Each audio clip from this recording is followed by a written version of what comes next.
Vamos então, irmãos.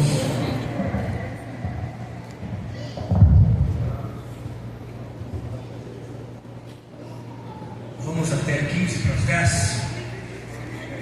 O que não der para a gente comentar aqui, você tem escrito, é só ler, tá bom?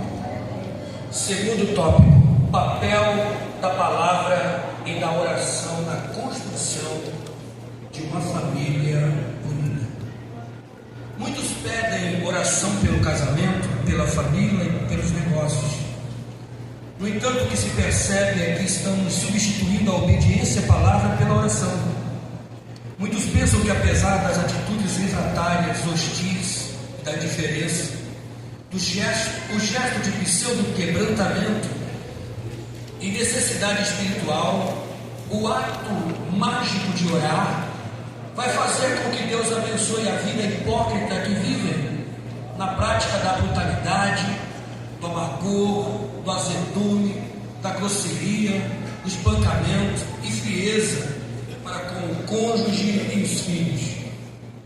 Nenhuma oração pode abençoar a vida de quem não quer nenhum compromisso com a palavra de Deus. Diz Provérbios 28:9: o que desvia os ouvidos de ouvir a lei, até a sua oração será abominável. Deus não se tornará sócio das nossas incoerências. Antes de orarmos para Deus abençoar nossa casa, temos que pedir que nosso coração seja quebrantado e que a palavra possa ser a base para as nossas Bíblia. Eu fui visitar uma congregação nossa lá em Campos, e lá um casal, uma crise imensa. O pastor local me convidou para ouvi-los, e a primeira coisa que a irmã disse foi o seguinte: se o senhor for usar a Bíblia, eu não quero conselho. Eu disse: bom, eu não vou fazer 35 anos de casado, e isso me dá autoridade para dar algum conselho. Vocês concordam que quem tem 35 anos de casado tem alguma coisa para falar de casamento, sim ou não? No entanto, quando alguém diz: se for usar a Bíblia eu não quero, então eu não tenho nada a dizer, porque eu sou ministro da palavra. Eu não posso colocar as minhas experiências pessoais acima da autoridade da Bíblia. Porque tem muitos pensadores aí ótimos nessa área, e a gente deve consultá-los. São pessoas, inclusive de Deus, especialistas no comportamento, família. Agora, a sabedoria e a experiência deles estão acima da palavra de Deus? Salmo de número 138, versículo 2: pois pusestes a sua palavra acima do seu próprio nome. Se até Deus se submete à sua própria palavra, como é que nós não vamos? E tem uma outra questão aqui, meus amados: quem é que entende mais de família do que Deus? Hã? Tem alguém que entende mais de família do que Deus? Tem uma história interessante assim, Henry Ford, o inventor da linha Ford, disse que ele aposentou, ficou bem velhinho, e um dia se assentou na praça, em frente à fábrica, a linha de montagem Ford, ficou sentadinho lá e viu quando saiu uma equipe com um carro novo, um novo modelo testando, e o carro iniciou, bem em frente à praça que ele estava ali. O pessoal tudo de jaleco, capacete, desceu, abriu o motor, os engenheiros mecânicos, e mexe. Ele levantou, se apoiou na pedala, chegou atrás e falou: você me dá licença para me ajudar a consertar esse motor? E o rapaz que não viu o que ele estava falando disse: eu sou engenheiro mecânico, ainda não sei qual o defeito. Aí a resposta do velhinho: você estudou para entender o motor, eu sou o inventor do motor. Então eu sei que está errado, é só de ouvir essa batida dele. Deus é o mentor da família, Ele é o autor da família, e é na palavra que Ele nos deixou que está o norte para todo e qualquer problema. Está com crise? Vamos para a Bíblia, vamos para a palavra. Não adianta ficar com essa cara de piedoso, orando, jejuando, fazendo tudo errado na condução da família. Porque até quando se ora, quando não se submete a Deus e a sua palavra, nos tornamos abomináveis diante do Senhor. Vamos olhar para a palavra de Deus. Aí estão os princípios. 3. Resgatando os princípios bíblicos para a família. Diz Mateus 5,17: Não cuideis que vim destruir a lei e os profetas. Não vim abrogar, mas cumprir. Tentar construir uma família unida fora dos princípios bíblicos é como estabelecer um projeto sem planta. Jesus está falando da ausência de forma, de planta, de rumo, de limite, de princípio. Ele está dizendo que nunca haverá um tempo em que os princípios de sua palavra serão revogados. Eles são para esta geração, tanto quanto foram para gerações passadas, e continuarão sendo para gerações futuras, enquanto houver céu e terra. Os achados, as relativizações, as percepções, as invenções e as transformações da sociedade jamais invalidarão a palavra de Deus. Qualquer projeto de vida fora das Escrituras está fadado ao desperdício e ruína. Projeto sem planta se torna uma obra inconclusa. Irmãos, eu nasci na igreja, né? Eu vou fazer 56 anos. Os irmãos sabem que a gente passou a usar arquiteto e engenheiro de 20 anos para trás. Na Assembleia de Deus já tem mais de 100 anos. Como é que a gente fazia as congregações? Era por nossa conta. Eu mesmo trabalhei em muitos mutirões. Alguém trabalhou em mutirão de obra de igreja aqui? Eita! E naquele tempo era pouco mortadela e que suco. Ficava uma semana com a boca azul. Que negócio de sair, não era tinta d'água mesmo. Qual era o problema? Como a gente construía sem projeto, todo dirigente que ia mudava uma coisa. Você ia lá, o banheiro descendo era daquele lado. O ano que vem era do outro lado. Tinha uma porta no meio, outra, daqui a pouco não tem mais, é do outro lado. Porque é assim um projeto sem planta. Todo mundo chega, é puxadinho. Já ouviu falar puxadinho? Vou fazer um puxadinho. As famílias estão desfiguradas porque estão sendo construídas sem projeto, sem planta. O jovem me procurou essa semana e falou assim: pastor, estou apaixonado por uma jovem desviada. Desviada pode, não pode? Eu disse: meu filho, cuidado com o projeto sem planta. Porque o jovem cristão, quando namora, ele tem em vista o casamento.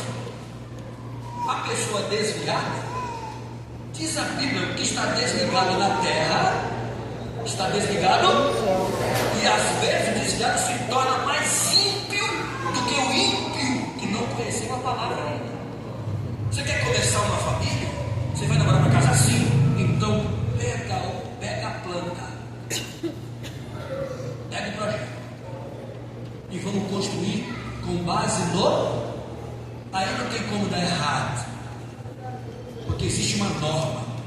É um projeto para começar e para terminar. Tem forma.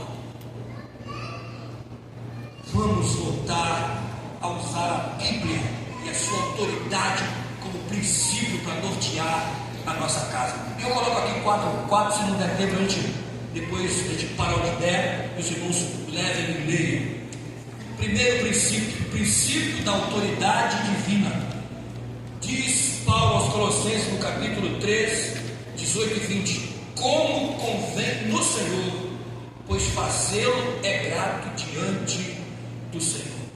Quem pensa que a maior autoridade dentro da família é a mulher ou o marido está equivocado.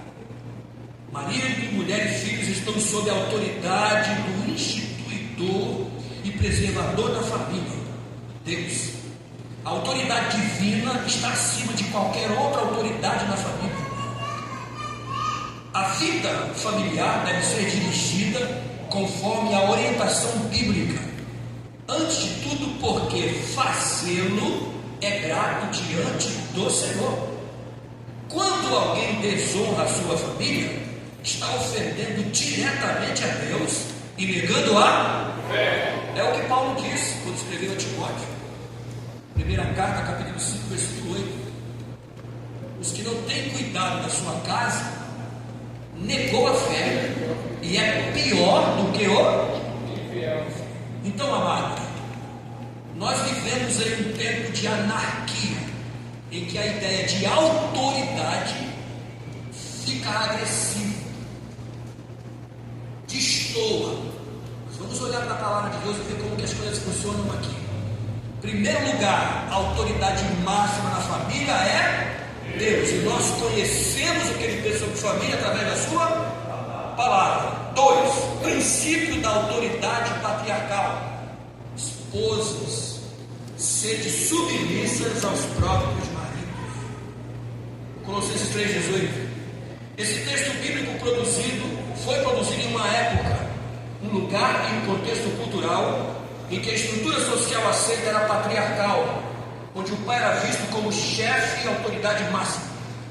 Em nossa cultura, o regime patriarcal também é mais aceito. Por quê, irmãos?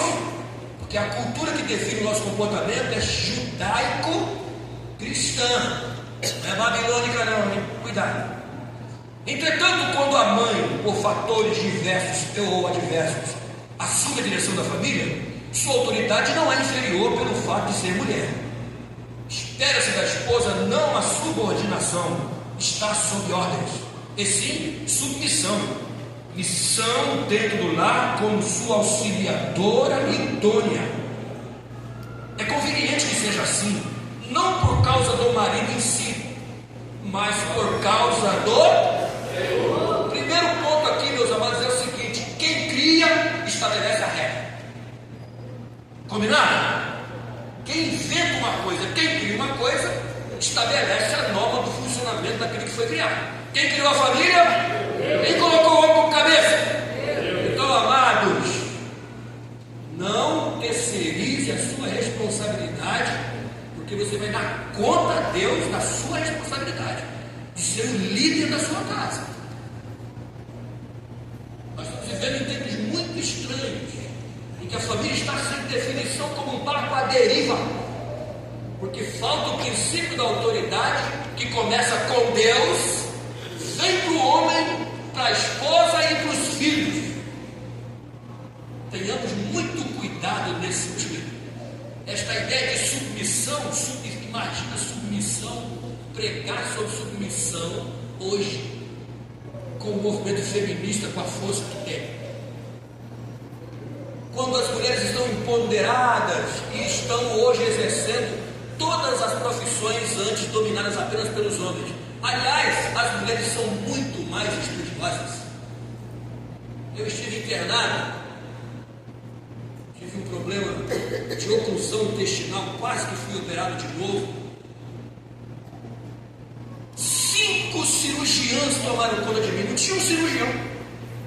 5. Todas mulheres. São dedicadas. Eu fui da engenharia do exército. As Forças Armadas hoje têm almirante, mulher, general, mulher. E não há problema algum nesse contexto. As mulheres não são inferiores ao homem intelectualmente, de forma alguma. A questão é que na ordem da criação, quando a questão é família, quem criou estabeleceu uma regra. E aí eu tenho que decidir. Se eu sou crente e aceito a Bíblia como palavra de Deus, eu tenho que conhecer o meu lugar na criação de Deus. Ser submissa ao marido não é ser subordinada. Subordinados prestam continência. Se o senhor não oferece sugestão, não é esse o papel. Submissão é compartilhar a missão. Entendeu ou não? Ser chamado para ser submisso é ser colocado na missão de outro. Quem é o vice-presidente do pastor Moisés aqui? O Moisés filho. Imagine a honra para ele ser submisso ao pai. Eu tive o privilégio e a honra de ser vice-presidente do meu pastor, uma diferença de quase 40 anos dele para mim, por 20 anos. Qual é a desonra de ser vice-presidente do pastor Joeli? Meu Deus, que escola extraordinária que Deus me matriculou quando me colocou do lado daquele homem. A gente não quer ser submisso a ninguém e a nada. Quem não aprende a obedecer nunca saberá comandar. Cuidado, irmãos, porque não é uma questão de opinião pessoal e nem é machista, porque Deus não é machista e nem feminista. Deus é o criador da família, criador do homem e da mulher, com papéis definidos na sociedade. Quando o marido fica na posição de líder, quando a mulher o ajuda na liderança, eles estão fazendo só o que Deus, que é a maior autoridade, mandou fazer. Como convém, como é agradável ao... esses dias o irmão falou comigo assim: pastor, eu estou meio chateado, eu estou trabalhando há muito tempo, meu marido já está em 5 anos desempregado. Esse dia ele acordou, eu estava na cozinha e perguntou: você não vai trabalhar não, mulher? Nada, hein? Nada, que o papel para manter a família não é da esposa, não. O homem é protetor e mantenedor da casa. E a mulher, se tem aptidão, se está no mercado de trabalho, faz para cooperar com a família, unidade. Não inverte papel. Aí está o problema de um modelo de família diferente da Bíblia que vai quebrar. Qualquer coisa que você use fora dos limites para o que foi criado, vai quebrar. Vou fazer uma pergunta para vocês aqui. Quem aqui lê manual de coisa quando compra, antes de usar? Quem lê? Irmão, a gente compra, chega em casa, mete a faca, rasga e liga. Quer nem saber como é que o negócio funciona. E às vezes nesse primeiro ato, perde. Por quê? Liga na voltagem errada.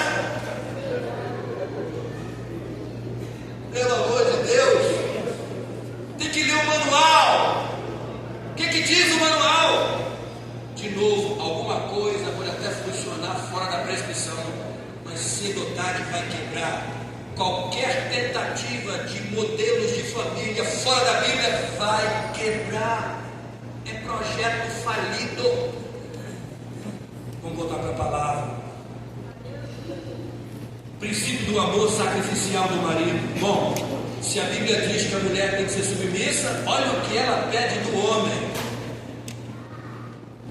amor sacrificial, isto é, dar a vida, se necessário for, pela esposa e os filhos. Maridos, amai as vossas esposas e não as trateis com amargura. Colossenses 3,19. Quando o marido tem um coração submisso a Deus, terá sempre um coração cheio de amor. Diz a Bíblia que o amor procede de Deus e aquele que o conhece ama.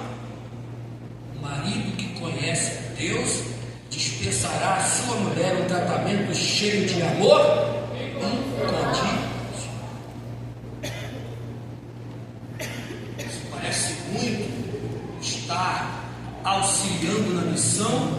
Imagina o desafio de amar a ponto de entregar-se como Cristo. Princípio da autoridade paterna, materna. Filhos, em tudo obedecei a vossos pais. Colossenses 3,20. Ainda dentro do princípio da autoridade, o texto mostra com muita clareza a importância da autoridade dos pais, através de uma exortação direta aos filhos. Essa exortação também repetida na carta aos Efésios inspira-se no 5º mandamento. Qual é o 5º mandamento, os jovens que estão aqui?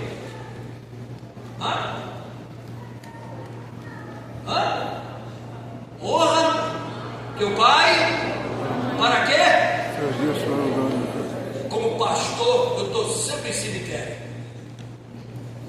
E quando eu vou lá, é uma capela para o velhinho e 6 para os jovens. Não passam de 25 anos. Por que essa geração não passa de 25 anos?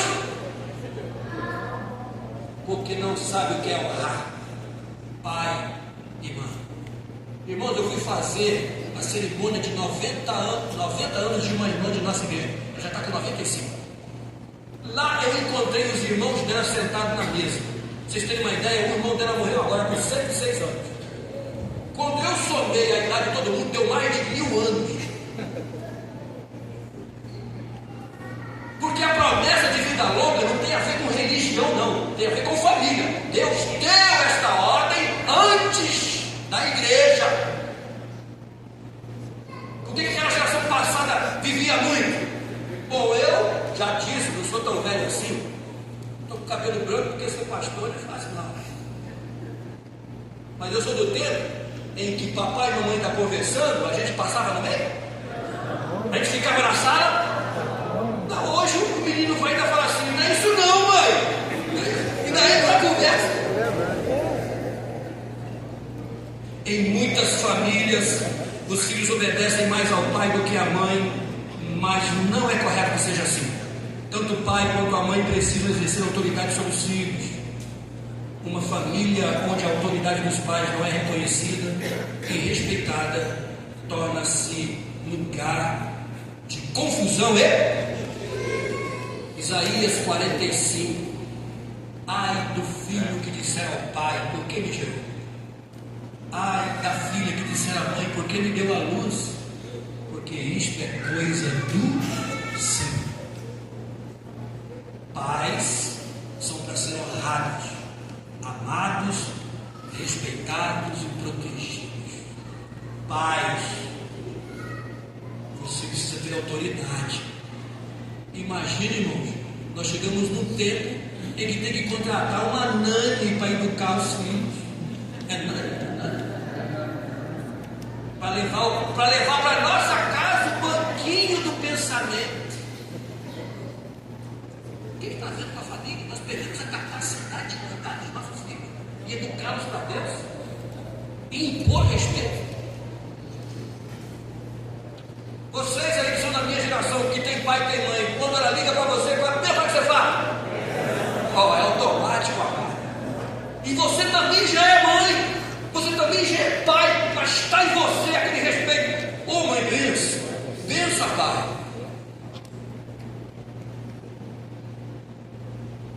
Vamos recuperar esse princípio da autoridade que a Bíblia nos deu. Diz o provérbio: pai que guarda a vara será envergonhado pelo filho.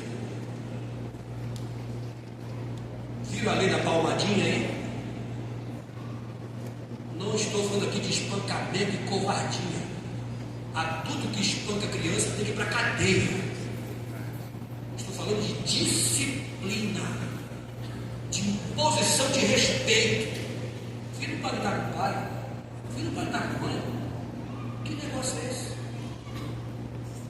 Ai, meu Deus, pastor, não sei o que eu faço com meu filho. Coisa de tem, irmão? 5 anos.